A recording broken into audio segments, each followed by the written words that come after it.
محمد بن سعود بن مدرس القحطاني. والله ما شاء الله تبارك الرحمن المهرجان جميل جدا، وإن شاء الله لي جيات مرة ثانية أكثر، ولي الشرف إني أجي أكثر من مرة، وتعلمت منه كثير وتعلمت منه أنواع الصقور، وغير كذا إن المهرجان ما شاء الله ممتع جدا وجميل مرة.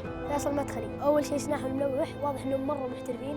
مشاري عبد الرحمن عبد الكريم القطيب، عاد والله عجبتني وشفتهم واسمع أصواتهم، كل شيء حلو، وحتى الموظفين أسلوبهم حلو، كل شيء حلو الحمد لله. والله التحديات السباق وهذه كلها كلام ثاني، يعني خطيرة جدا ورهيبة ما شاء الله، في تنوع كثير في المهرجان وجميل مرة ما شاء الله تبارك الرحمن. أول شيء ناوي إني بإذن الله إن الله قالها أبشتري صقر، ثم بشارك في إحدى المسابقات بإذن الله أجيب شيء، إن شاء الله إني بصير صقار وبشارك.